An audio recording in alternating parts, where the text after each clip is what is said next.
cameras are already messed up. What the heck? Whoa, okay. I'm just gonna edit that real quick, guys. Hold on a second. I don't know why it randomly decided to mess up when we transitioned. Does this work? Does what work? If I just maneuver my head. So... No, that would not work. Good, because I would have gotten exhausted. Mm-hmm. Don't mind us, guys. We're gonna edit things post-show, or mid-show. I don't know why it did that. Like, I had it set up before. And it's all Ramsey's fault. It just messes up. We'll just blame Ramsey's, that's fine. I'm good with that.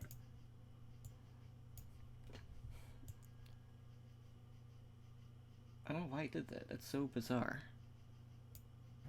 How bizarre? How bizarre. Too bizarre, actually. Your head is slowly coming into frame, Ed. It might take a while. No one can contain my head. No, not even the webcam frames. You know, this is gonna be spot on if Ramsey joins mid-call, and I'm gonna have to do this all over again. It's gonna be great. Oh, you know it's gonna happen that way. Oh, I know. Just here with me. Nope.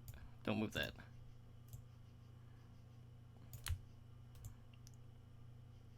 We're getting there. We're getting there. All right. Sorry about that, guys. OBS doing OBS stuff. But anyways, welcome back to OWL by the Numbers, your one-stop spot for all things Fantasy Overwatch League, and also, you know, mid-show OBS tinkering, all that good stuff.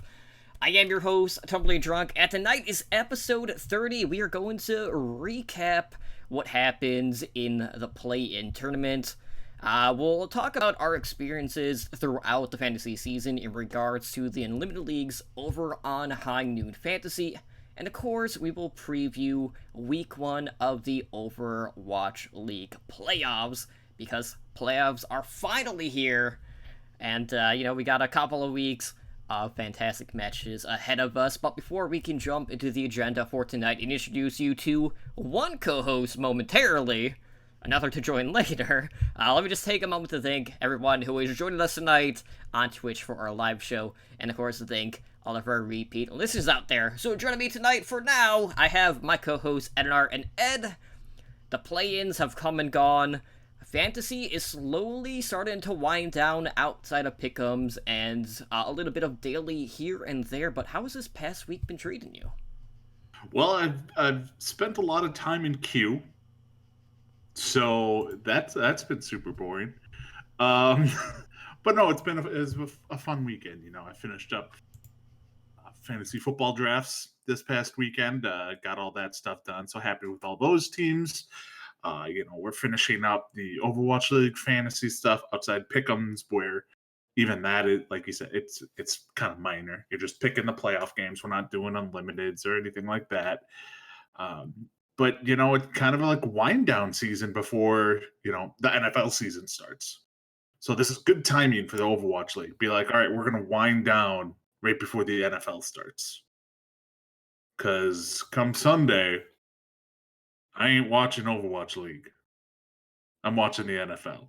Sorry, but NFL fan numero uno. Mm-hmm. So it's nice that it's kind of coming to a close. You know, maybe get a little bit of a break before, you know, we get the World Cup stuff and BlizzCon and all that fun stuff that comes around. But, you know, it's been a chaotic week, but good holiday weekend. How was your week going? It's been pretty good. Obviously, it's been a kind of a mixture of playing WoW Classic. Obviously, like AEW had their pay-per-view over the weekend, had a lot of family stuff going on over the weekend, so I didn't get to catch all of the games live for the play-in. So Monday, did you see Golden Boy? Yes, he was on commentary, which I was so happy to see, and I don't know if he's gonna be like on commentary weekly whenever they move to TV. But you know, he is signed with AEW, which is great to see. So it's always interesting to see like kind of like two things that I follow closely, just kind of like combining Because, like, initially they Mhm. brought Golden Boy on because one of the pay-per-views they had took place at, like, a fight-in, like, video game, like, festival or convention, and the pay-per-view was, like, Fighter Fest, so they brought a lot of, like, esports personalities and things like that to the event, and, overall, the feedback about Golden Boy was super positive because I mean he's a national treasure. He just completely dominates everything he does and when it comes to commentary or hosting, all of that good stuff. So I was happy to see that. But I'm excited for the playoffs. Not too excited about my teams having to face each other in the round of 8. So one of them automatically gets booted down to the losers bracket. But all in all, it's been a solid week, and I'm looking forward to what is in store for, the top 6 teams and seeing how they adapt to all of the Sigma shenanigans that we saw throughout the play-in. So, it'll Mhm. be... Won't hear me say this often. I was 100% wrong about Sigma. I think a lot of people were, but like I did not expect Sigma to be almost a 100% pick rate. I Um, think the biggest thing is we grossly underestimated the damage output. More so than anything. the damage output was kind of insane. We don't have actual fantasy numbers that Sigma was putting out. But if you go back and look at individual maps, like the damage dealers on every map, the highest damage dealer was always the Sigma player. Mm-hmm. Um, Not necessarily the kills, but definitely the damage because you're getting a lot of bouncing, you get a lot of bouncing balls in the face. Mm-hmm. So just annoying. Basically, yeah. But anyways, let's go ahead and talk about our fantasy seasons when it comes to our unlimited draft league. So, and I don't know how many leagues you ended up joining in regards to unlimited. I was only in 3. I basically did the official High Noon Fantasy Unlimited League. I did obviously our Overwatch League Network Unlimited League, and then I also did the High Noon Podcast one. But it's worth noting, with High Noon Fantasy, yes, there were a few API issues kind of like sprinkled throughout the season, and that kind of discouraged a lot of players in regards to fantasy, which you hate to see, but a lot of that was on Blizzard's end. But we started to see over time the scores get in patch fix from Matt. So all of the points at this point right now are final for the Unlimited League. So I'll have to double check on the other leagues as well for like raw scoring and all of those leagues for the season long leagues. But I have to say across the board, it was just complete domination. I won every Unlimited League I was in. In regards to like point totals throughout the season, all of mine were in like 18,600 to 18,700 range. And it's nice knowing that like I knew like even before we like hit any road bumps with the API, I was consistently getting like top 2 or top 3 for the stage, and I continued to build off of that. So I can't say I'm too surprised in the end result, but it was interesting how you and I were kind of going about picking our rosters, because really for the most part we didn't differentiate a whole lot. We kind of like gravitated towards like 3 or 4 players basically on a week to week basis as long as they were playing 2 games. Outside of that, there were a couple of weeks where we would have to change things up, but we definitely had a lot of picks that we felt were safe in regards to point values for the week. Like, I know we relied a lot on like Janu or Fury.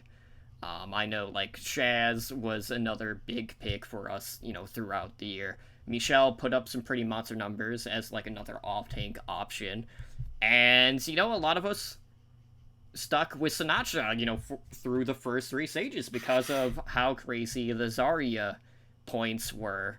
Or we would just go to like Soma Minsu or whoever else was carrying on the Zarya at that time.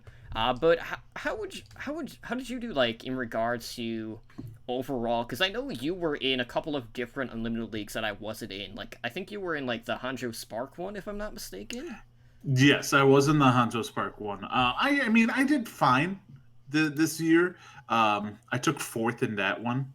Um, I believe I mean, I was in four of them. I think I took top 10 in all of them. Maybe 11th in the highnoon.gg one, but overall, fine. Um, I will say, and this was kind of a general consensus across the board, is a lot of people kind of got frustrated in stage Right. four and stopped. Like, I put up a lineup every week, but I just kind of went through. I didn't put in the normal amount of work I put into stage four, Right. and it showed. It 100% showed. Because if you look at stage four, it was you know well below the average. And then you had Tryhard Totem crushing everybody this stage in stage four. I mean, I They had basically like just set I set a lineup too, like, but it seemed like across the board you maybe had like 10 to 15 people that were still actively playing at that Mhm. point, and that was a very small percentage of the player base, even on a league to league basis. Exactly. So you're seeing the same names on the top of all the leaderboards. Um, Yeah, mine. um, it's just yeah, you definitely started to see some of the interest wane off towards the end, and maybe that's not even an API issue. That's just a length of the season issue Hmm. because you see that in fantasy like baseball is people are all gung ho about it for the first like 7-8 weeks, and then week 20 hits, and you're like, I just want this to be over with. Right. But I'm not going to stop playing. But I just want this to be over with at this point. So you did see some tailing off there towards the end. I still really like Unlimited. I like Unlimited a lot more than I liked Standard, and Okay. so on and so forth. So yeah, it's one of those things where this would definitely be the way. This and daily are definitely the ways to go. Yeah, I mean, really, the only downside is like you don't get like the draft experience just because you're picking from the entire player base for the week. Yeah, and I get that. It's just I think a lot of people are just burnt out with the API issues. Yeah, and like that's the thing. Like, I would not be surprised if, say, like next season we just split fantasy into two seasons, where we do the first half, since there's no stages, and then do a second half. But then still have the option if you want to do the full season, you can do a full season. But at least then you can break up just the overall time commitment a little bit, rather than it just being a marathon. Oh, for sure. Like, break it up. Do an unlimited league just for the first half, unlimited league for the second half. You could do standard. You could do a redraft, standard draft for those still interested. It keeps people more intrigued in it. If they have to like redraft a team midway through the season, they can maybe make up for some mistakes they did, or so on, stuff like that. The other thing that like standard that needs to be fixed a little bit is the waiver wire situation and trades.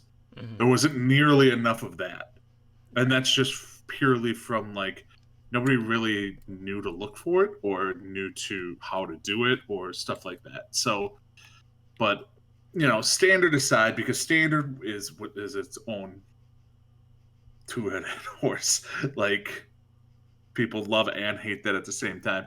Strictly unlimited, it was good. You won overall. I won at least one stage. Mm-hmm. Um, so yeah, it's one of those things where you know what, I'll take it. Yeah. I got a So. special banner in Mm-hmm. on the highnoon.gg for it, I believe. I'm assuming you will too because you did take first place.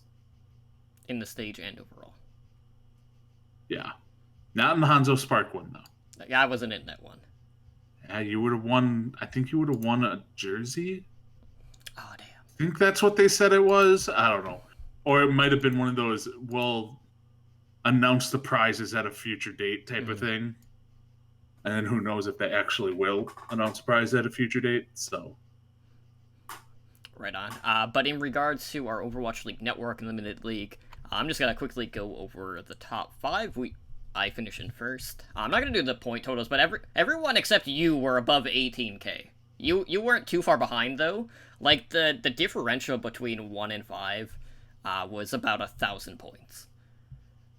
Which honestly, in fantasy, spread across 20 weeks or whatever it was, is not that much. Mm-hmm. It's minor details. But we had Totally Drunk in first, the Goat Napper in second, Mr. Pineapple in third. Then we had a fellow content creator, Thornrain, who does the Black Watch Report, which is a tier 2 podcast for High Noon Productions. He was in fourth place, and Ed, you finished rounding out the top 5 in fifth place. So, feels good to have content creators. Not the entirety of the top 5, but we made up the bulk of it, which is always nice to see. And we all pretty much destroyed Ramses. Yeah, more. And that's always a win-win. Well, yeah. But moving on, of course, we are just coming out of the play-in tournament that happened over the weekend. So we basically had London, Spitfire, and Seoul Dynasty acting as a higher seed, so they were awaiting their opponent to see who would advance. We started with the Guangzhou Charge going up against the Chengdu Hunters, and this was our first look at Sigma play. And, I have to say, the Hunters came out, they were running Orisa, Sigma, and, they started great. And then as soon as they lost control, they would switch to typical Hunter strats, basically. They would go back to run and dive, or Amane would be back on the Wrecking Ball, things like that. But in this particular series, you really got to see Eileen being unleashed on the Doomfist. And that was kind of like a run-in theme throughout a majority of these series. The Doomfist carries were very strong, and we did see a lot of pop-off performances from the Pharah players. So between Nero and Eileen, the Hunters just did not have an answer. Basically, Eileen would get into the back line time and time again. He would get a pick, he'd escape, and the Charge would just be dominating the skies as well as the ground. And, it felt bad. Jinmu definitely had a rough go of things. He was often the first one to die in the series. Nero was landing a ton of direct rocket hits. And, we've always kind of talked about how the Hunters, sure, they were the ones that kind of dictated DPS early on in the league, but as soon as they saw opposition, they have leveled down quite a bit, and the Charge have definitely had, they've built a lot of momentum just off of their stage 4 performance, and they would look to take that into the next round when they would go up against the Dynasty. But I have to say, the Hunters, there was a lot of talk about them being dominant in the scrimmages. Did not pay off here. They tried to run, Sombra counters, and Yun Xiaolong did not look so hot. A lot of pretty awful EMP usage throughout here. But, seeing Hotva just picking up Sigma and flexing as we expect him to do, he had a very strong performance on the Charge, and he initially, I was like, okay, no one's gonna top this. But we saw the Sigma play level up as the weekend continued. Not all of the Sigma play, but yes, we did see Sigma play really kind of step up and be very vital to the matchups. I mean, we were surprised, I think, to see this much Sigma, and especially surprised to see the DPS duos that we saw going up against it. I don't think anyone had Doomfist Pharah as probably the main DPS duos that we saw out there. And if we would have, I think we would have been a little bit higher on some teams and a little bit lower on some teams. The Charge being one of them, where you wouldn't have thought that Nero would have been benched for any maps, but he was. because you're not taking Eileen off the Doomfist. But what if you want to get a Widowmaker? Then you bring in Happy. Well, then Nero has to sit, so on and so forth. Like, there's just things that we weren't used to. The Hunters continued to be the Hunters that everyone fell in love with, just weren't playing well, and I think that was a very predictable matchup of what we would see happening. The next matchup, though, is not one I think we would any of us truly predicted. Yeah, the Philadelphia Fusion Shanghai Dragons match was pretty interesting. So, Philly, they actually looked pretty good in this series in regards to their attacks. There were 3 maps in particular in this series where they had time bake advantage, and they did not win a single one of those 3 maps. They ended up losing 2 of them, and then the other map ended in a draw. So the Fusion failed to capitalize on the opportunities at hand, and it did come back to bite them in the ass. The Dragons ended up taking the series 4-2 to set up a match between the Dragons and the Spitfire to advance to the playoffs. Now, in regards to the Fusion, Poca was the one to pick up Sigma, and we know, like, he's been very vocal about the current meta. But in regards to individual Sigma carry, Pogo definitely had a big impact in this series, but it just wasn't enough.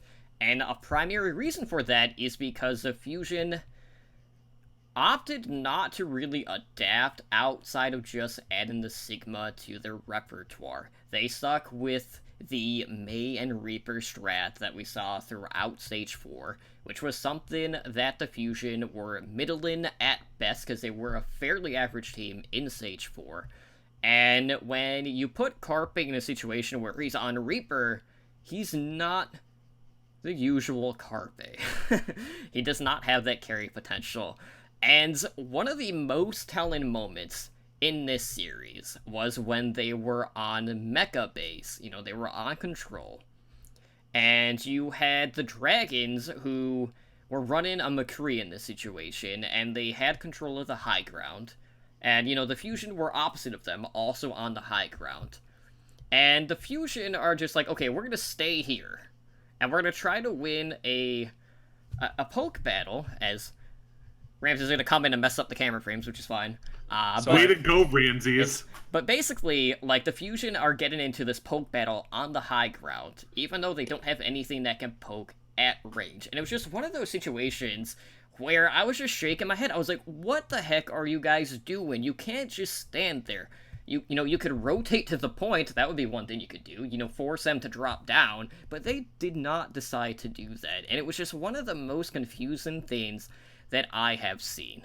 And then on top of that, the Fusion, they would start strong on Control, they would win the first round, but then it would lose consecutive rounds and end up losing both. And whenever something wasn't working, Sato would just kind of, like, fold and just go to the Winston, because that's his comfort pick, even though it wasn't working at the time. So, Fusion, they had enough opportunities to close out the series, and as soon as they dropped the ball on that second time bake advantage that they had in this series, you pretty much knew it was a done deal. So it was just a situation where, you have the Dragons who were more suited to this Doomfist Pharah meta. Honestly, they would, going in, you would probably, if we knew that was going to be the meta, we would have rated the Dragons a lot higher, because they do have, Dane, who is the best Pharah in the league, and we've even seen a little bit of Widow, but not to the extent because of the double barrier. But our outlook on the Dragons definitely would have shifted had we known what the DPS duo would be. But you have to feel for Philly not being able to perform in the clutch in this situation. But good riddance, man. Like, it's the second time we're not going to get the home team playing in the finals. So it is what it is. I don't know. I have a hard time feeling that bad for Philly when literally your biggest problem has been staring at you for the entire season and you refuse to address it. Where, like, we've known Sato's been a liability all season.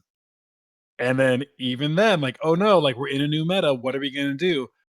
Oh, Sato can't play Orisa up to the level. We need him to back to the Winston, meaning he's just going to get chunked down by everyone. Like, I made a joke on Push the Point about this, but like I want to meet the people who Sato apparently boosted because I think they went from bronze to maybe low silver and that was it. Don't you mean if Chariobin did that?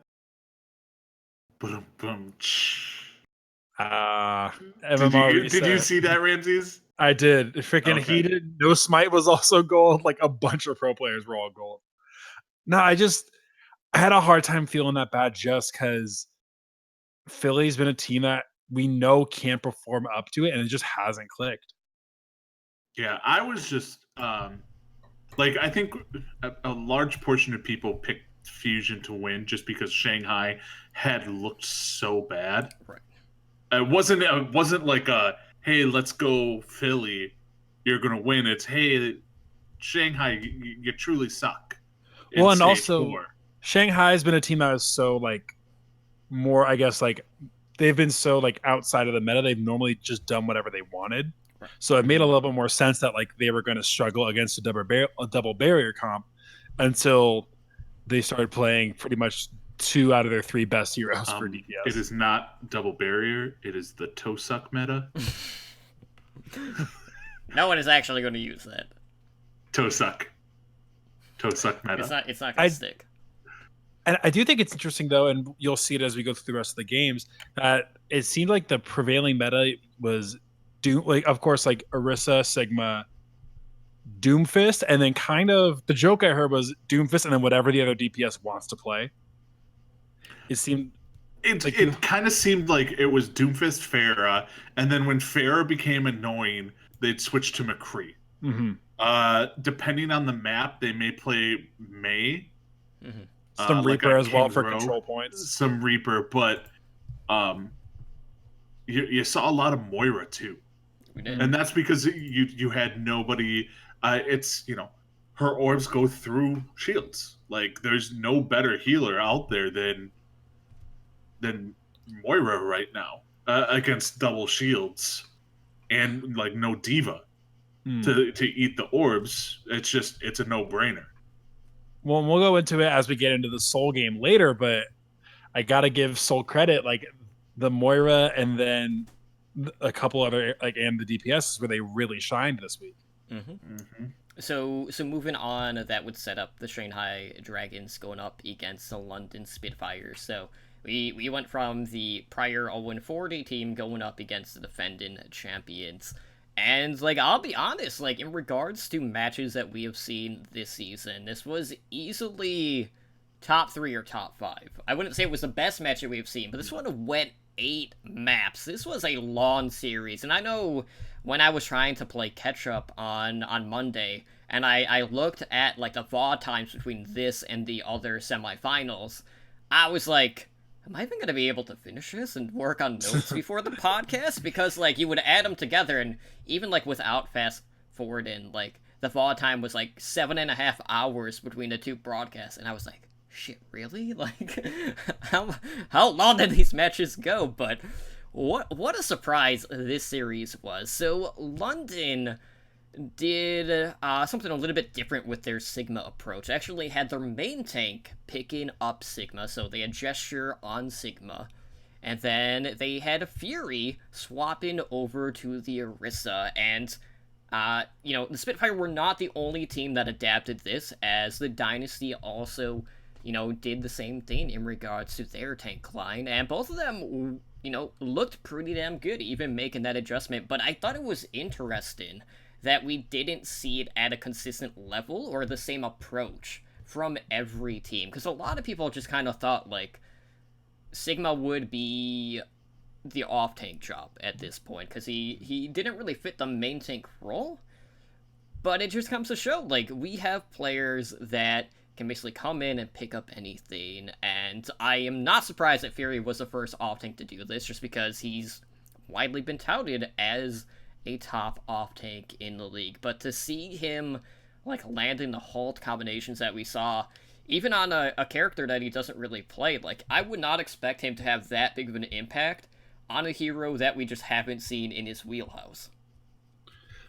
I don't know if you guys watched, if you watched Sideshow's review of the Charge versus Dynasty game, where he was going through it, and he was making the point that this was maybe, especially on Horizon Lunar Colony, what how cookie cutter the Doomfist Reaper meta is at this point, where like it literally he literally you could list out 4 steps and they happened every fight, where like Orisa throws out halt, like Doomfist, like first Doomfist goes to trying to hit the halt, and the other person's trying to punish. At the same time, the Reaper goes into the backline to try and get a pick, and then if that doesn't happen, you reset and you start all over again.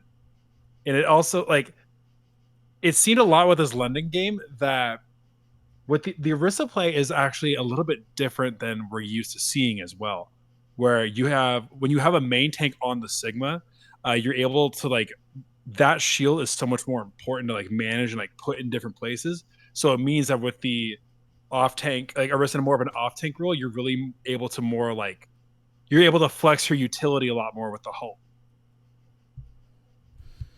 I'm gonna call this right now.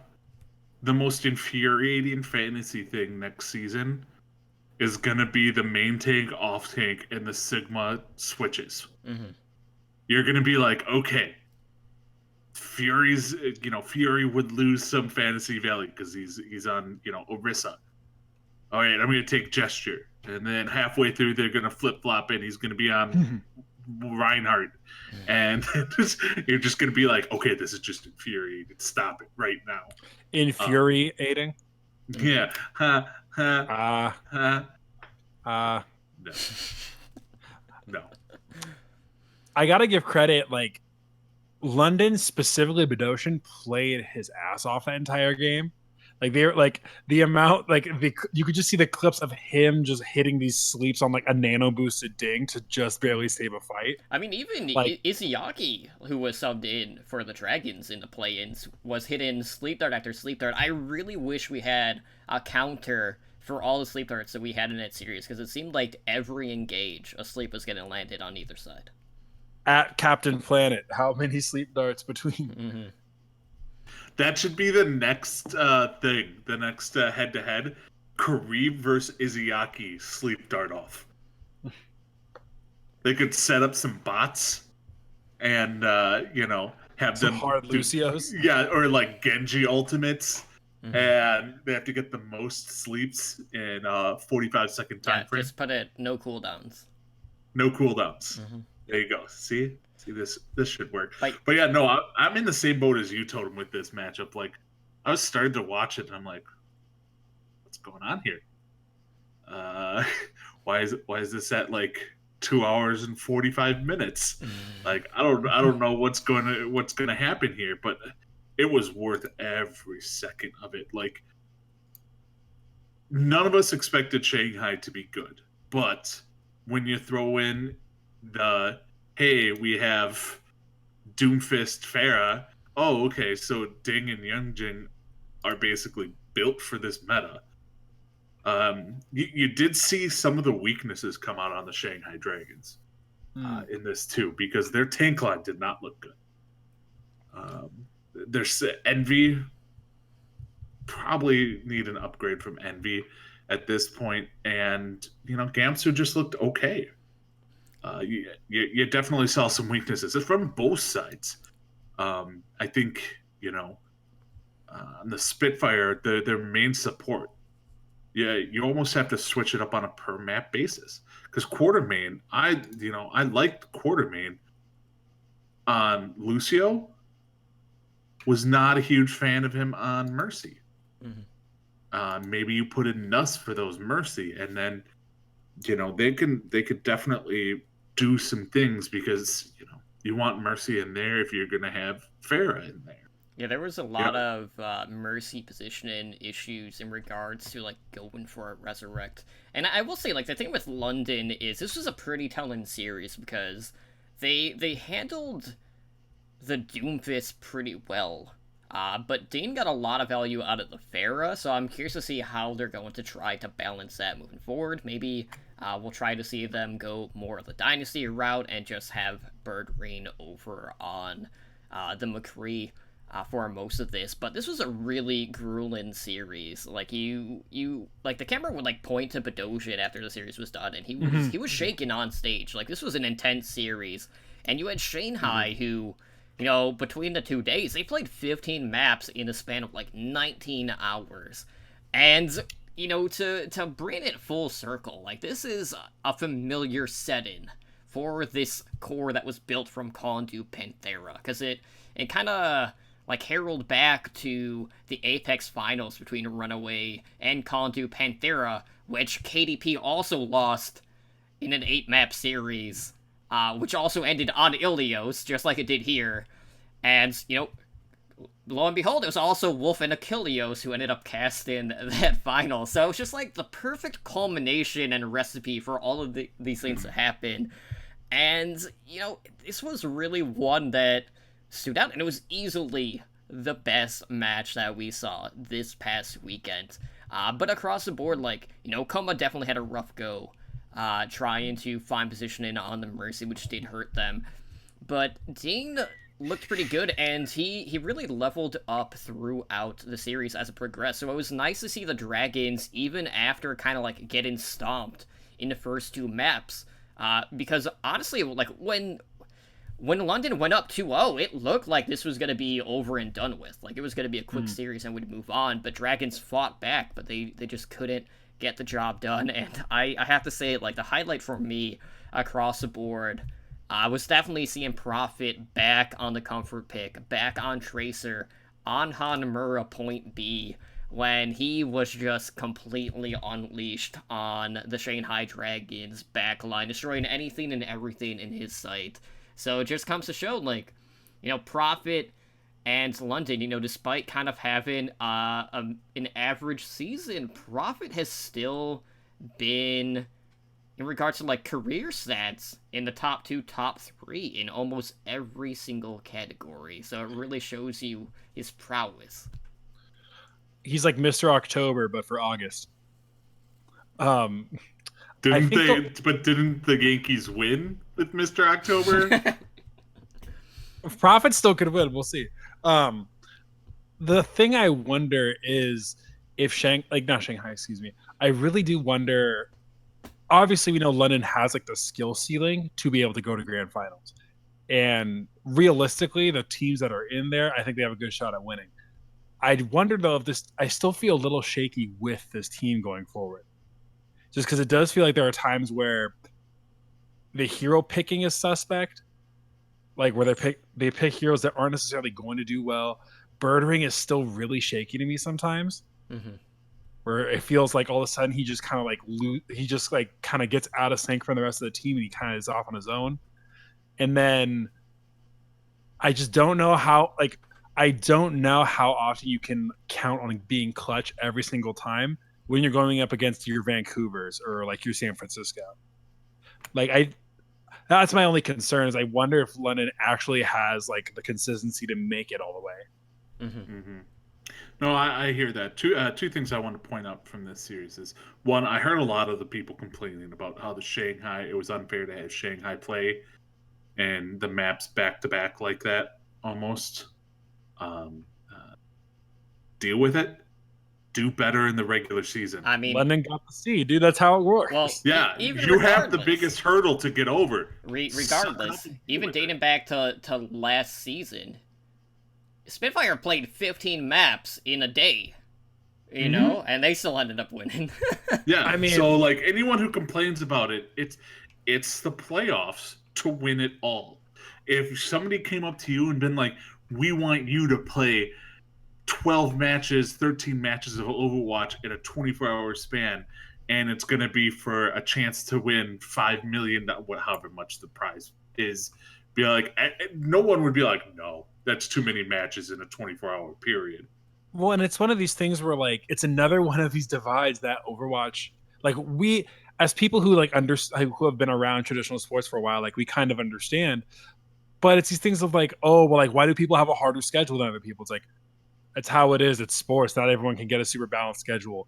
Why do they get a week off? It's like, it's because they're the bye team. They did better in the season. Or one of them is just in a crap division. Well, like, this is a stupid thing to say to people to play Overwatch, but like, have you guys played Little League sports? Because that's how it works. If you're the higher seed, you have the bye and you play one less game. If you're a Mhm. lower seed, you have to play more Literally games in a how row. every sport works. If you do the best in the regular season, you get a bye. Is it a disadvantage? Like, yeah, but That's you gotta the come point. through. Like, the other thing I wanted to point out is, I'm sorry, the production team had no idea what the hell was going on. Like, not like it was bad production, is they just had no idea who the hell to follow.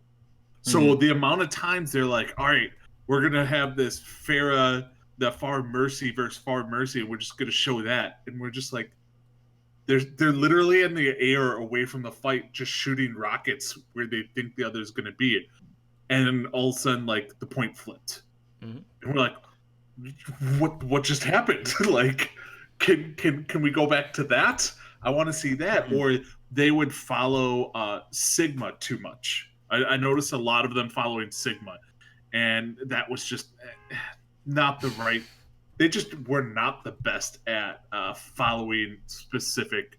Like, they didn't know who to follow or what characters to follow. Well, I think the two best parts of the week, of at least those of that game, were number one. I know Prophet had a lot of really great plays against Shanghai, but my favorite play of the entire weekend is him teleporting directly on top of DM's Widow, so he can Death Blossom on top of him, and then DM literally just like grappling 15 feet away for an easy And headshot. headshotting him. I That was actually awesome. I was reviewing it for the first time because I was gone on vacation this weekend, and I'm like, I just started my rewatch. First thing I send to Totem is, I'm like, that headshot on Prophet Death Blossoming. Oh, that was a thing of beauty. The other thing is, and this is a take I am shamelessly stealing from the Bosco, which you can see on Push the Point as well. You mean the shameless as the plug? It's a shame, yeah. All of it's shameless. All plugs are, so you know. No, so I think like there's a very good point to be made for why your main tank playing Sigma is a better deal, because I think you notice when you saw off tanks play Sigma, particularly like Hotba and Poco, they tend to be really aggressive and separate themselves from the rest of the team and trying to go for those picks or trying to get those corner shots. But if you have a Sigma being played by your main tank, they're so much more used to actually like managing the shield and actually like kind of providing cover and being able to move it a bunch of times instead of just like, I don't know, instead of just going for the flank route and trying to get like the cool ricochet with the balls. And then my new favorite highlight of all time is just people doing, like, I'm over Widow headshots. I just want Yeet Rock kills for my top 10 I don't even highlights. want the kills. I want to see more like when I think it was Hotba on Ilios knocked Pharah out of the sky with it. I was just like, oh, that's got to be possibly the most infuriating thing of all So time.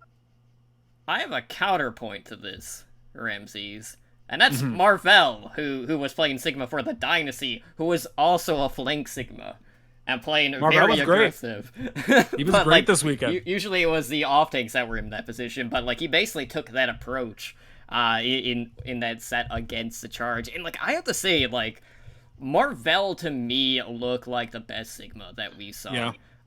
There like that defense on King's Row was just a thing of beauty. And like the thing that I loved about this series is like I know going in I was very nervous about the Dynasty. Like I know we played the Charge very close in stage 4 the last time we faced each other. But after that first set, like the Charge looked like they were just gonna run shot through people in this meta. But the Dynasty did really good at adapting. And Fleta came in and, you know, he's like, okay, you guys want to run Pharah, you want to run Doomfist, I'm just going to play McCree, who does good against both of those. Now, granted, you can't deal with both at the same time, but Nero had the damnedest time trying to get any sort of viable sightline on the Pharah. Anytime he would poke out, he would get shot back to back, and he would have to, you know, hide behind the tower or whatever. And Fitz, as you mentioned, you know, his Doomfist was spectacular throughout this series, so it was just one of those situations where they were able to punish Char's position a lot throughout this series, and then you just had Marvel, who was playing so aggressive, Ryu Jaehan on the Moira. Like, honestly, this was the best performance we have seen out of Jaehan this season. His Moira was ridiculous. I counted at least 3 or 4 times where they would get him down to like 10 health. Like he would be just barely about to die, and he would last at just long enough to get the next orb and barely survive and re-heal up the entire team, and they couldn't take the point. Yeah. I do want to point out something about the Sigma, the main tanks playing Sigma. Do you think it has more to do with the prevalence of Orisa? So the reason I say this is Orisa is probably the easiest tank to play in the game. The least amount of skill probably is the Orisa, because it's you place the shield down, you suction, you call it out, and you kind of spray. It's not like having to have the shield up, take it down, shield up, swing hammer, charge, all that stuff.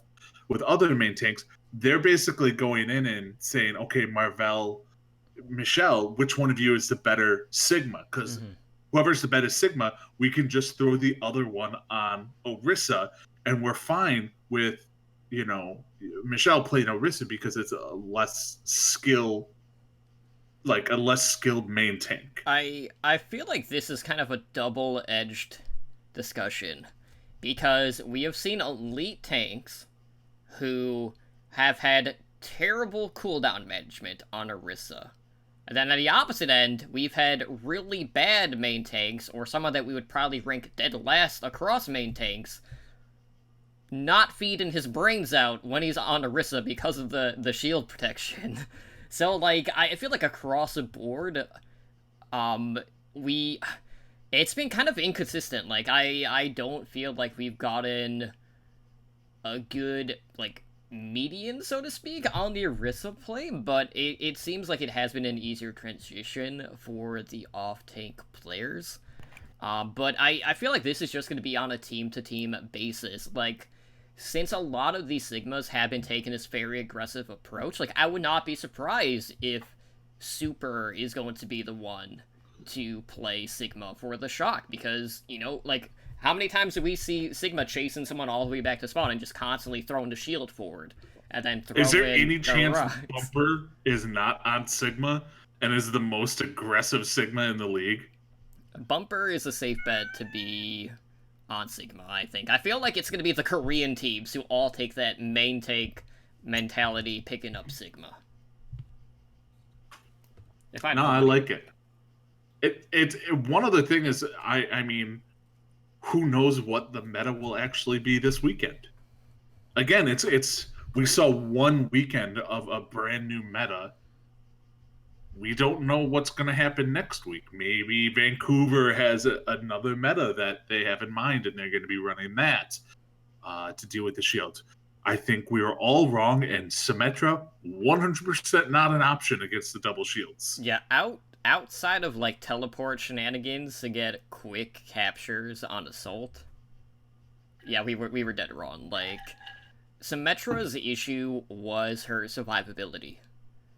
Whereas, the Doomfist, he's doing so much damage and building up so much shields, like, you don't really have to worry about it unless he just overextends. But even to that point, like, Fitz was constantly, at times, just overextended and just trying to clean up kills, but, like, it didn't matter because he was trading an advantage for the Dynasty in this series, so it was kind of a moot point. But, man, it was so telling just seeing Fleta force Nero off of the Pharah in this series, and at that point, Chargers did not have an answer.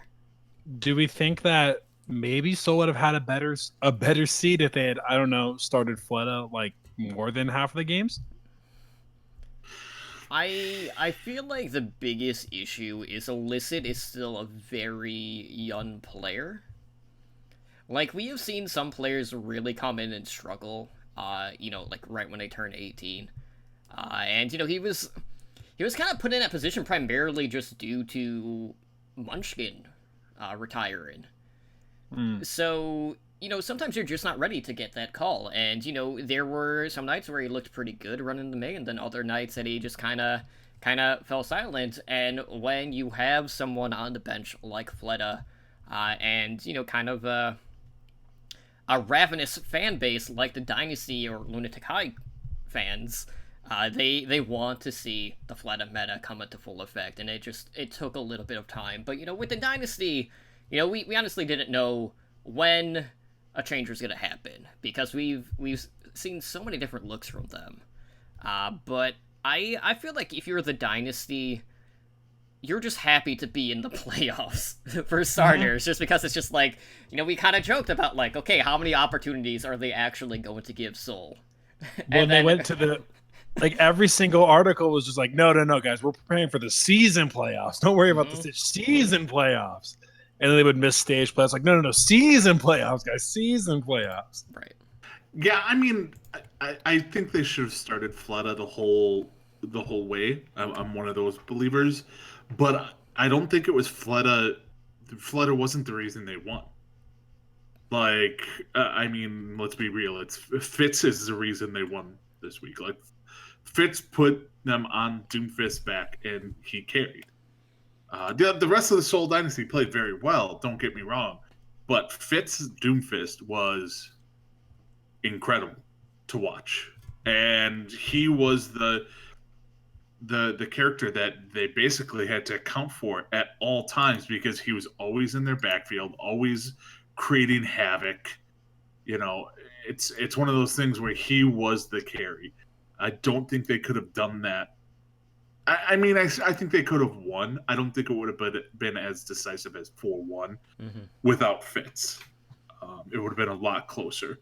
But I do think they should have started Fleta the entire time. They're stuck with Fleta and Fitz, but, the whole Munchkin thing and Fissure leaving and goats and not goats, that's just, they had no idea what the hell they were doing, as most teams had no idea what the hell they were doing.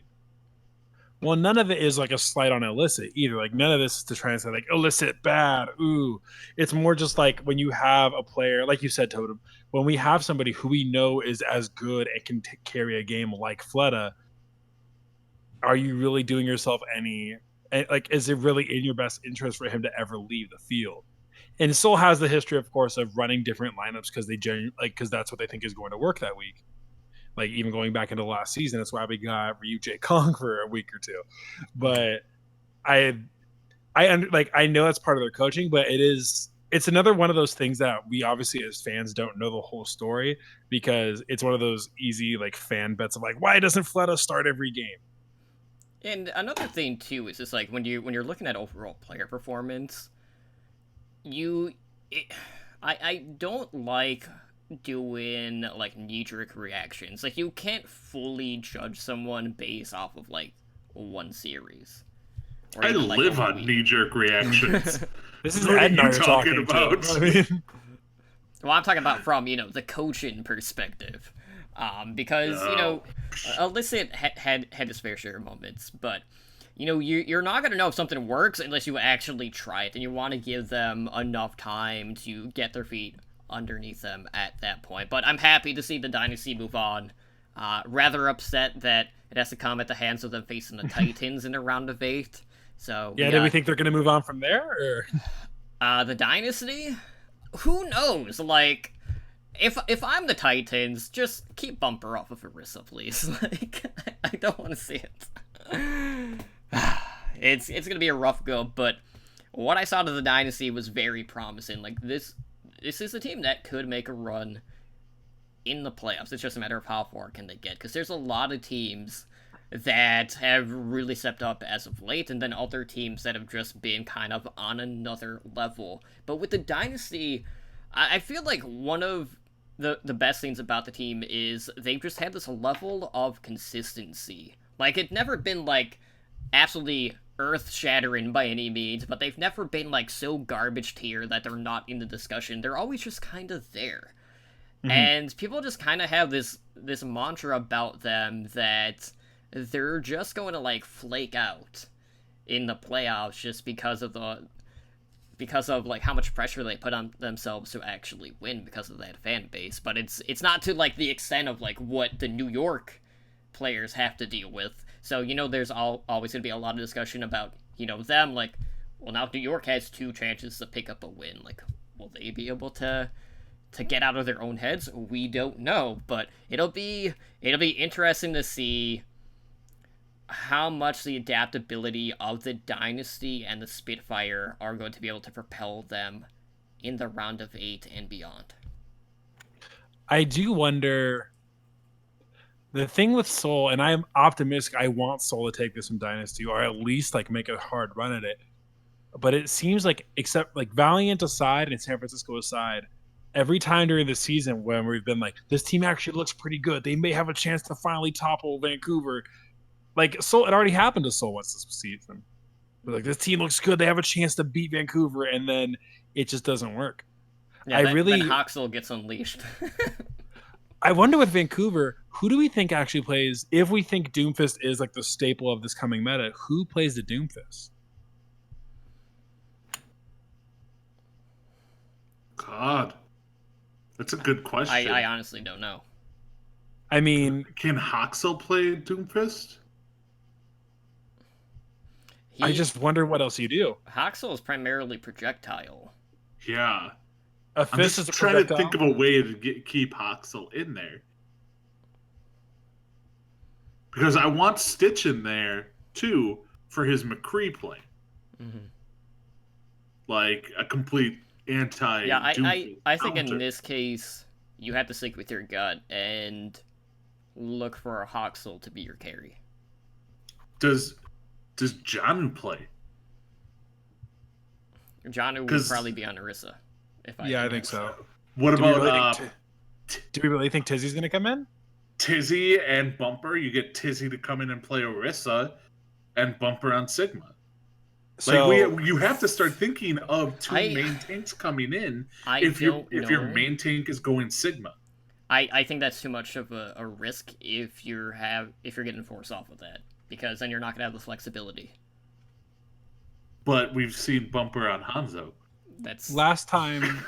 So I will say, the Vancouver Titans Facebook page at least indicates that Haxel has played Doomfist against the Hunters. Mm-hmm. So, I don't know. I think Hureg, I think, is out. I don't think they're bringing him in unless they bring in Widow. So it's really kind of between Stitch and Seum and Sue on who you bring in to be the TPS opposite Haxel. And I don't know what the hell Seum and Sue plays besides Zarya. Because somebody has to play Doomfist on that team. Right. Like, in this meta, like, there was one constant in basically every match as DPS goes, and it was everyone was playing Doomfist. You know, so it's quite obvious you need to have at least one. Mm-hmm. So I guess we shall see. Yeah, well, with that being said, Ed, let's go ahead and make our picks for this week. So just as an update in regards to fantasy, we do have the high noon pick'ems going on this week for the playoffs, and this will be updated as the week progresses. So just as a reminder, we do have 2 games on Thursday, 2 games on Friday, and then we also have games on Saturday and Sunday. So Thursday and Friday we have like the round of 8 in the upper bracket, and then on Saturday, Sunday, that's when we go down to the lower bracket for the double elimination. So we'll have, the losers from the games from Thursday and Friday playing one day, and then we'll advance to like the next round in the upper bracket on Sunday. But we're kicking off with Dynasty and Titans. So Ed, like, obviously Titans are coming in as really heavy favorites to win it all, outside of, the Shock probably being overall the top pick. But, what do you think about the series? It's obviously, like, right now, we've seen the Dynasty play, so we kind of know what to expect from them, but Titans can have that extra week of, time to, review tape, look back at what the Dynasty did, because obviously Dynasty also had that advantage, and they took full use of that. So who are you favoring in Titans versus Dynasty? I mean, you have to go Titans in this case. I mean, they're the number 1 seed in everything they've done this entire season. Why would you not pick them? Like, yeah, Seoul looked good, but I'm still not on the they're going to beat Vancouver. Vancouver has had really like 6 weeks to practice what they're going to be playing in this match alone, because they didn't have to do crap in stage 4, and they didn't have to practice on whatever everyone else was on stage 4. They just needed to practice what they were going to be playing in the playoffs. So yeah, I think Vancouver is going to probably win this one. I'll say 4-2. I'll give them, because these are still first to 4. So 4-2. I'm going Vancouver. I would say the same. I want Seoul to have a good run. I kind of want Vancouver to take it just because they've been so good all season. I want the best team to go to the final. But right now, Seoul have not Seoul hasn't played the teams they need to show me it. But I just don't think Seoul has it yet. If they get into the losers bracket and continue to win through that might be a different story. But I just don't think Seoul has it. Well, last time Olympic High faced a runaway was Olympic High knocking them out, so who knows? So, what, are they going to re-sign Eska and Munchkin and... I mean, most of Runaways players were like 15 when that match happened, yeah, too. I guarantee you, though, like, there's... One of them is at least thinking it, like, yeah, we remember you. Like, we're gonna get our redemption all these years later. Just like the 2017 Call of Duty Panthera squad completely stomped the 2018 squad. With Spitfire vs. Dragons. The Titans locker room is literally just a big whiteboard, and all it says is just kill Jayhong, just circled like 18 times. Basically. So moving on, the second game on Thursday, we have the LA Gladiators going up against the Hangzhou Spark. Now, I will say, like, out of all of the games, this one's probably been the toughest one to call. Gladiators seem to have more options in regards to their DPS. But they've also had some inconsistency issues. Like, we know Hydration has been putting in hours on Sigma on ladder. Probably more so than anyone else.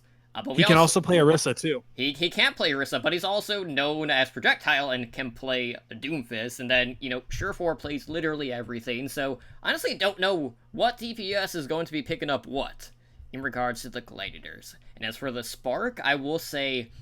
we weren't sure if the Spark were going to hang on to that top 6 spot throughout Stage 4. And we did see Adora actually start to pick up a lot of momentum as the stage progressed, because I know early on, Spark had a lot of issues in regards to the meta at the time. Like, they just didn't really have the flexibility, and they were just kind of getting outshined. So I want to see if we're going to see Adora continue to play at the level that we saw later on in Stage 4. And that's really the biggest hang-up I have in this series. For me, like, I feel more comfortable picking the LA Gladiators in this case. But Hangzhou are also China's last hope in the season. Because, all of the other China squads are out at this point, so all of their faith is in Guxue. So the Hangzhou Spark are like Mulan, and then the LA Gladiators are like the Hun Army, and they're battling. And all right, I'm gonna stop with my Disney talk. It was funny because I've seen the meme of like, hey, like all the Chinese teams made it to the playoffs. Like, surely one of them's gonna make it pretty far, and then 3 out of 4 of them just all get eliminated in the first week. I agree with you. I think it's going to be up to the tank line. That's my only real issue, because I feel like Gladiators just are that team that talks so much trash going into the season, going into playoffs, and then it just isn't there when they need it to be.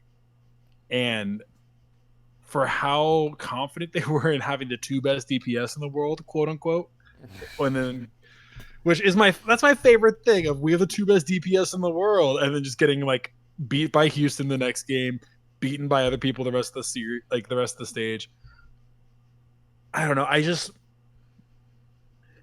think you can also make the point that LA's tank line, or at least tank situation, is going to be murky too. Because Roar's looked really good the last couple stages, but I still don't have the faith in him as we would like a Gesture and Fury. Mm-hmm. I don't know. We checked Bravada's odds last night, and it was like just barely Hangzhou over LA. Okay. By like 1 or 2%. I would have to go LA on this one. I mean, as a Spark fan, it sucks to say, but you know what? I have more faith in the Gladiators adapting than the Spark adapting, because the LA Gladiators have the opportunity to adapt more, and like we know Shaz plays a phenomenal Moira, so you know we got that going. You have like a Hydration, could play Pharah, could play Sigma, could play whatever, could play a bunch of different things. You got Surefour, who literally plays everything, and then you have Decay, who is just amazing. So like I just think they have more flexibility and they can probably adapt to this new meta more. So I'm gonna go Gladiators on this one. Yeah, for me, I think one of the key things for the Spark is going to be with IDK. So like going back to the Dynasty series in regards to the play-in tournament, there were a lot of times when we would see Toby coming in with a perfectly timed sound barrier whenever Hotba was thrown in the Gravitic Flux. And, you know, with all of the global alt charge changes, you know, decreased by 12%, you know, knowing how much slower Sigma gains his ultimate compared to, you know, say Orisa, since that is, like, the main tank duo. The cost of actually whiffing an ultimate, or having a mistiming on it, or overcommitting to a fight, is substantial. Now more than it's ever been. So IDK is really going to need to be on point when it comes to the sound barrier usage in this one. And, you know, if I am feeling more confident in the support line, like, I would give it to the Gladiators in this case. But, you know, who knows? Like, Spark have kind of been the darlings for the Pacific outside of the Hunters. And, you know, Guxue being, like, the shot caller on this team is still kind of funny to me just because it's a Korean squad, but, you know, that just shows the impact that he has had, and, you know, with how aggressive he is on a Winston, I wouldn't be surprised if he's the other main tank to pick up Sigma in this case. But I'm looking forward to this one. Like, this one should be pretty It should be close. the closest. Yeah. I completely agree. Now, moving on to Friday, we have another battle between the Korean squads when we have London Spitfire going up against New York Excelsior. Now, of course, you know, with New York, there's that internal battle with the playoffs. Everyone knows the history with New York and not being able to advance. They are a one-and-done team. Now they have a second chance. And it doesn't make me any more confident. I can understand that, and, you know, I'm sure a lot of Excelsior fans, in some cases, probably aren't feeling super confident either, but when we look at the meta shifts that we have seen, I feel like their DPS has more potential to carry through in this meta as opposed to, you know, the 2-2-2 iteration that we saw you know, in Stage 4. Now, a lot of this is really going to come down to Flower. You know, Flower kind of got unleashed in the last week that the NYXL played. But I'm going to put an asterisk next to this because, like, we saw Jonak playing Ana primarily, and Flower was on the Pharah. And yes, Flower is pretty good on Pharah, but Jonak, every time he got an Ana boost, was going straight to him. And that definitely, you know, gave him a lot more opportunities to be aggressive or to finalize the kills. And in this current meta, that might not always be the case. So, like, I'm a little worried about that, but, you know, it makes you wonder, like, with Dynasty coming in and having great success with the McCree, could we see the return of Pine? Like, could this be the time that he comes in and, you know, we see him back into that map specialist role in regards to control, since Ilios is in the map pool? Like, if it doesn't happen now, like, then what are you gonna do with Pine? In Can this you case? imagine? Can you imagine? I would be so hyped for this. Of like, it comes down to that, map 8, 3-3, and then Big Boss Pine walks out. He's got the bandana, he's got the snake like eye patch. Like I would love to see Pine. I really would. I don't. I The problem is that I just don't think New York doesn't know what they want to do. Still, I think, and when you have a fresh meta dropped on you, and again, New York is a team that has had so much time to prepare, and that was the same case last year, and they still crapped the bed when it came to it. I just don't have the faith in New York. Like I understand that this is a more suited meta, but they've had enough chances for me where like I have no problem expecting London to win. If New York wins, I'm not going to be surprised necessarily. It's New York, but like I just don't know how you pick away from London. I just want to say that as far as the Pine thing goes, no. Just flat out no. The reason being is, let's be real. We're seeing a lot of McCree here, but we're seeing a lot more of a defensive McCree. So a McCree who has to stay back, protect against the Doomfist, go after the Pharah, stay behind the shields, so on and so forth. So a more defensive McCree than what we may be used to. Pine is the least defensive player of all time. He flanks behind teams solo as a Widowmaker. Like that's not supposed to happen. Like he is not suited for a more defensive McCree. So I don't think Pine's going to be there. I actually worry more about New York's support line. Like, because, all right, so you have Jonak. Jonak is very good Zenyatta, very good Ana. Zenyatta Ana, not good right now. With double shields, Zenyatta Ana is not the best that you can get.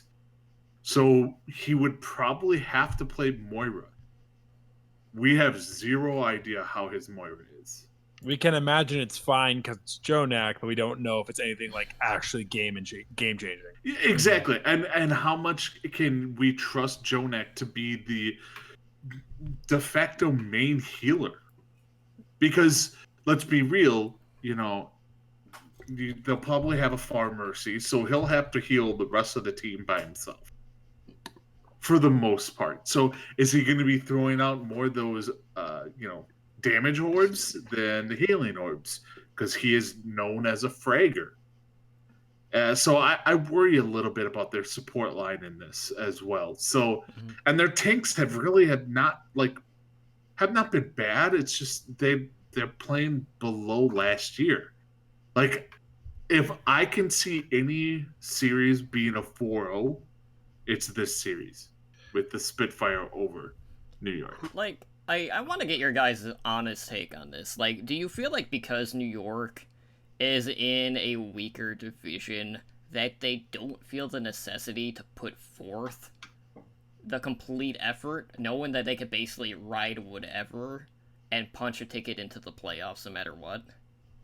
I don't know, because I think the amount of times that you have come up short in those big opportunities, that has to mess with your head. I don't think that you can get that. I don't think you can separate that and remain 100% committed and calm.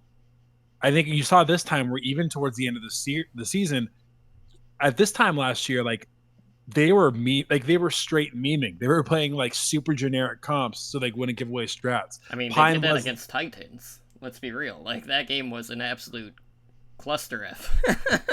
Well, like, you saw last year Pine going, like Ed said, behind teams to try and get like a meme widow pick.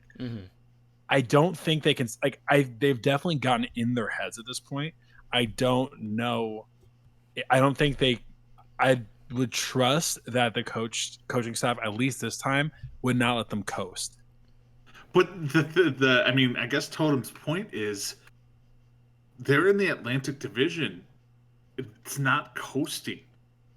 Like, let's look at who they did the worst against. it was the second best team in the Atlantic, and that's the Atlanta Reign. Like they lost to them Twice. all the Both time. times. Like all the time. And Atlanta is the number 2 team in the Atlantic. So yeah, I think this is just more of a I think because they're in such a crap division, I don't think it's like they're showing crap strats or like sandbagging. I think it's just their skill level is overinflated by people outside of the Overwatch League. Like, I don't think teams are scared of New York because they actually, like, the actual players know who New York is and how they play. Like, they're not scared of them. And, you know, they look at them and be like, okay, they have the name reputation, but they haven't played worth a damn.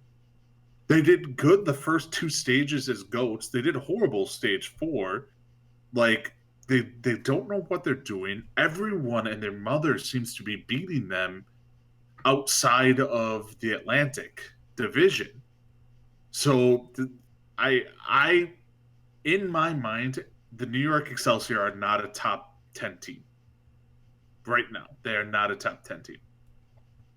And they built their team in certain ways that is just coming back to bite them in the ass. Like, there are certain metas they could probably dominate in. If we went back to dive, they'd be amazing.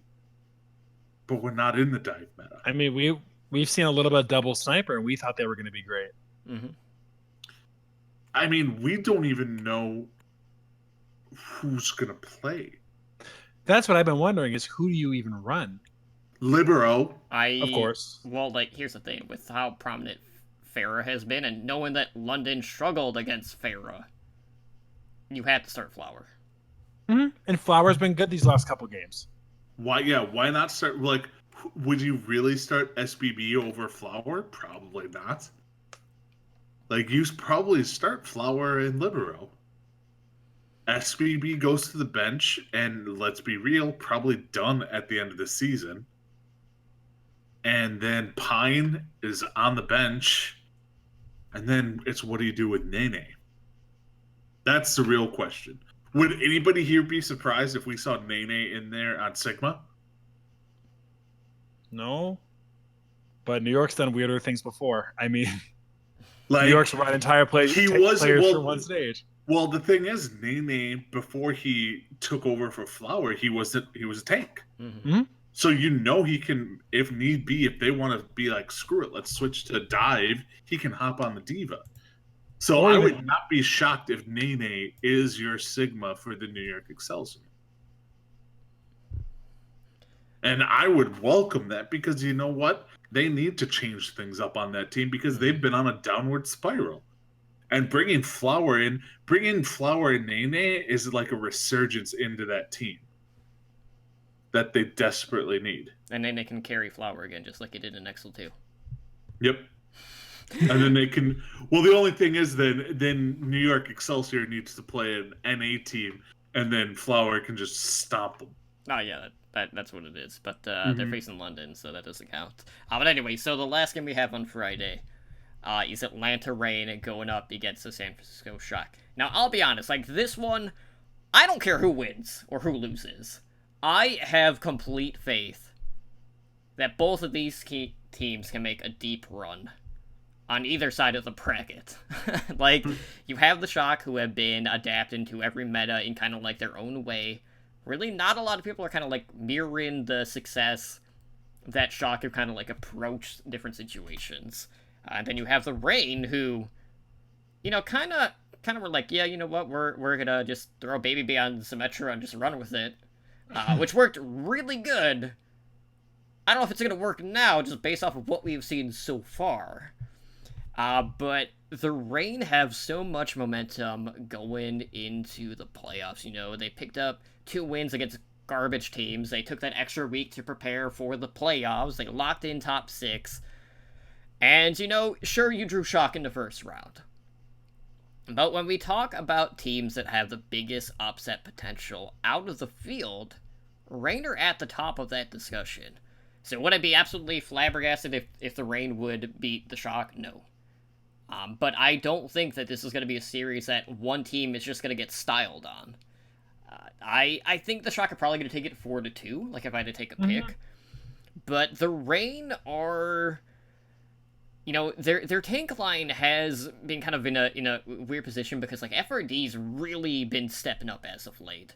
So I don't know if he's gonna be just switching over to the Orisa and you have Pokebo on the Sigma, or if FRD will be on Sigma. That's like probably the biggest unknown for me with that team. And then for the Shock, could we see Nevix kind of be in the X Factor coming off of the bench? We just don't know. And what I love about this is the Shock have basically been able to field anyone and everyone. And there are so many pieces that could fit in different roles that this could easily be a situation where the Shock run 2 separate teams in the playoffs to really throw people off their game, similar to what the Dynasty have done in the past. Yeah. I will say this, watching streams, I get it, are not the be-all, end-all, but Sinatra has basically solely been playing Doomfist. Yeah. Okay. So, I mean, I would not be surprised if Rascal's benched and we see Sinatra on Doomfist, Architect on Fair. Like, that seems like a logical DPS. I think you keep Rascal in that case. Really? You play guys Pharaoh May. I don't know. I really like Architect Farah, though. I agree with you, Ed, but I still think they keep in Rascal. I think Rascal's kind of become the newer, like, I think Rascal has evolved into the centerpiece of that team at this point. Yeah. The problem I see is actually the Atlanta Reign DPS line. Because you got to think, who's going to be your Farah player? Because Ursa's probably going to be your Doomfist. Are you throwing Baby Bay or Enlayer out there? Because, like, they're both, like, Widowmaker, McCree, their hit scans. Who's going to be the Farah? Like, who's, like, you could run Doomfist McCree, but then, Farah's... Doomfist Reaper, but, like... Yeah, it just seems like they have a great DPS lineup, but I don't know if they have a great DPS lineup for this meta. If it is the Doomfist Farah, which was the majority of the comps we saw in regards to this. So I don't know what they're going to do, and that should be interesting to see. Like, on one hand, the Shock have a plethora of, like, oh, well, we can put in this awesome player on Farah and this awesome player on Farah, and so on and so forth. Whereas on Atlanta, it's like, okay, we got Urster who plays Farah and Doomfist. Well, crap, we need a Doomfist and a Farah on the field. What do we do? So, I'm definitely interested to see how they go about this. I'm trying to see if I can find, like, just player stats for it. I agree, because I think this is going to be a situation where they're just limited. I think now that you get to the part where, like, yes, Ursa's always been your carry. Ursa's great, like, congratulations. But, like, do you move Urster onto the Farah, or just to have him be, like, your rotating DPS person? Is it worth it to have him on there or the Hanzo over putting him on Doomfist and, like, and kind of limiting the rest of your hero pool? Also, I just don't know with their tank line. I don't know what they do either. It's hard to have faith in any of the tanks playing Sigma, I guess, just because we haven't seen anybody play Sigma except for, like, the past week. I really wonder what FRD and Pokpo do. Maybe we even see Dako. I probably wouldn't bet on it. It's pronounced Bird. Get it right. It's Bird. On the San Francisco side, I actually think we may not even see Super. I think we see Smurf. I mean, they got to get rid of Choyobin. He's gold level tank. He's trashed here. I place gold as a tank. I should be in there over Choyobin. I will say I really liked how Jane on the last Guess My SR labeled gold as Troy. That was hilarious. So that's the thing. Yeah, it's just I'm also interested to see what how they do the support line for the Shock. Because that's something that's never really come into question, but this is a different support setup than I think the majority of us are used to. So Enlar has played Doomfist for 40 seconds. Okay, so he came back to the point because somebody else was probably on Tracer. Yeah. Okay. He's probably done that twice. Baby Bay has 2 minutes and 1 second on Doomfist. Okay, so he has come back from the point to stall more than once. Does he have any kills? That's the very big question. It's just, it will be interesting because it wouldn't be completely out of this to go Doomfist McCree. Like, you go Doomfist and then Doomfist counter. And Pharah counter with McCree. Like, that's not a bad option to go either. Like, if I'm the Rain, I would feel safer keeping Baby Bay on Hitscan and Reaper in this case. And have an Airster being your Doomfist player. I don't completely agree. I feel like, I could be wrong, I feel like I've seen... Yeah, Baby Bay has played Pharah for 4 minutes and 12 seconds according to the league website. So you could see that. I'm not saying it's a good strat. I wouldn't do it. But you could see it. Like, it really just becomes the opportunity cost of who is going to do the least amount of damage to their own team while maximizing the potential good the other person can do. Right. Shock win, though, 4-2. Yep, I'm going that too. Maybe even 4-1. Okay. Well, with that being said, let's go ahead and update everyone really quick on what's happening with the daily fantasy Overwatch League this week. So, Ramses, I know we got an update from Fowl. I think it was yesterday, if I'm not mistaken. I don't know if you have the show notes up right now, since you. I do. I see it. Okay. So I will need some help because I did like walk shift. I walked from work straight to this, and I haven't seen Fowl's message. But it says that the playoff API structure is a bit tricky compared to seasonal games. I would imagine just because you have a variable number of games compared to a solid 4 maps, maybe a 5th map. And it's important to note, like, not all of the stats have been posted on the API as well for, like, the play-ins even. So that's another reason. So even when we're not getting screwed by the system, the other system is screwing us. The man's keeping us down. Becky Lynch is keeping us down. Yeah, clearly. But it looks like, according to Fowl, they're hoping to have contests up and working by Wednesday, which will be good, hopefully. I know I didn't... I was bummed because I was like, crap, I missed the games this weekend. I forgot to play. And then I was like, oh, well... There was none. I didn't miss anything. So. It's not like it would have mattered because you lose all the time anyway. So in this case, basically, assuming everything gets worked out, that would mean that we would have games on Thursday and Friday. Saturday and Sunday, I would assume would be a no-go just due to the fact that, you not really have teams outside of 2. You can't really do daily in that situation in regards to the options. Because everyone would be running practically the same team, and there wouldn't be enough variables in this case.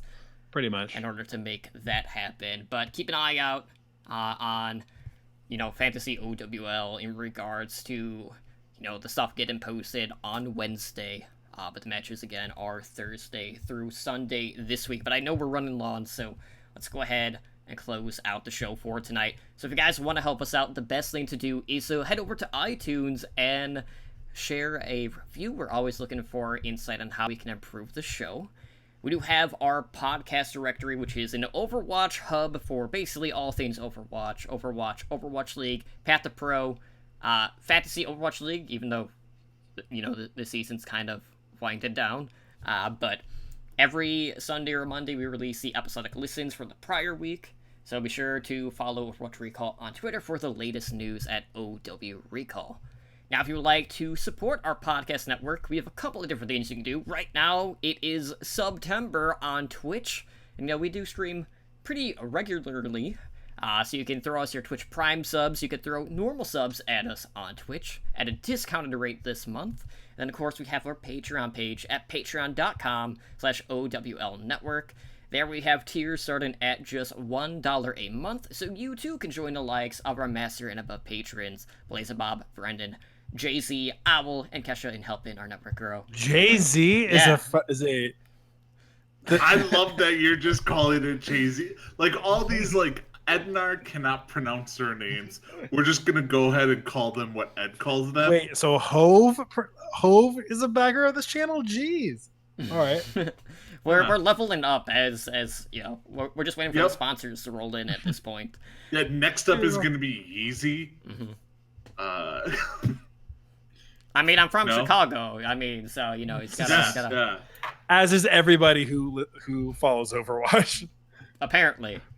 Which is weird because they still don't have a team. But which is basically a city of two between Labasco and I. Although, if you're from the Midwest, you're from a trash part of the country. Listen to Heroes Never Die Tomorrow. Yeah, imagine being in, like, slightly off, the, like, further north on the map than the Midwest and be like, that's not me. Like, but Ed, why don't you go ahead and let our listeners know how they can get a hold of us over on social media? All right. Well, you can reach us through email at contact@owlnshow.com. We are on Twitter, and that's at OWL by the numbers. We do have a website, and that is www.owlnshow.com, where we are posting all sorts of fun articles and videos. We do have a YouTube channel. That's youtube.com/Overwatch League Network. Expect a Sigma deep dive sometime soon, because I believe Ranked is back out and live. That was an accident as well, and they disabled it again. Okay, so they're doing wonderful things with Ranked. Small indie company. Yes. And then we are on Discord at discord.me/OWLnshow. We are streaming live presently on Twitch at twitch.tv/OWLnshow. So we are a Twitch affiliate, and this is September, so help support the show by subscribing to our channel and earn our network emoticon. We do stream pretty regularly. Overwatch League Network airs Mondays at 7 p.m. Pacific. This show, OWL by the numbers, airs Tuesdays at 6 p.m. Pacific. Heroes Never Die, the variety Overwatch show that Totem and myself do, airs Wednesdays at 5 p.m. Pacific. And then host streams run on a flex schedule, so be sure to follow us on Twitch to know when we're going live. We'll also post in Discord, all that fun stuff. Although our streams are probably going to be more about classic WoW. If you're into that sort of thing. As was our show yesterday. Yeah. So there's going to be a little bit more of that. So we have all that. We do have the Patreon, as Totem said, at patreon.com/OWL Network. So come over there, help us out even more. And it's question of the day time, or more statement of the day. This is more of a statement of the day. Did you know? No. It is not possible for Wolverine to be circumcised. Because I know they've addressed this in the comic, right? They had to have at least talked about it. Well, whenever you cut something off of him, it grows back. That's in the comics, so he could not be circumcised. Or does he just have the foresight to regrow his foreskin? Are we going foreskin foresight here? Like... This seems like a deep dive into the Marvel Cinematic Universe. I feel like we could do what rule is it? Where everything gets turned into. Yeah, that's 34. Rule 34. We're gonna get a Rule 34. We don't need to do Rule 34. It's gonna happen. But yeah, it is impossible for Wolverine to get circumcised. You can reach me personally on Twitter at @EdinarOverwatch. Ramses, where can they find you and listen to you babble on even more? Well, if you want to find our Classic WoW podcast, that's masquerading as an Overwatch podcast, which is weird because I don't even play Classic WoW. It's just a third of our show was Labasco talking. What the hell's wrong Classic with WoW. you? You guys are already too far, dude. By the time I'm level 8. I'm a college student. That's what it is, which isn't a good excuse. I know other college students who play well. Leave me alone. WoW was built on college students. And when you got senior thesis and everything in the semester, I'm trying to at least. Do you know how many people probably failed out of college because of WoW? Dude, I have coworkers. I have a coworker who came into work, and she and I were opening a couple days ago, and she was like, "Yeah, I've been no lifing WoW. I've only slept like 8 hours in the past like 4 days." It's like, oh, cool.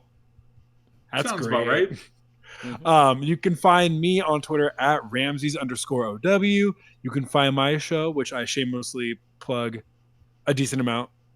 What? Whatever. You can find our show at Pushpoint POD. That is Pushpoint, and then the second best band from San Diego, POD. Who's the best? It's a tie between Blink 182 and Switchfoot. So then they're the third So best. Blink 182. I don't know, dude. I've loved Blink for a long time. Blink's maybe the second most overrated band of all time, besides the Red Hot Chili Peppers.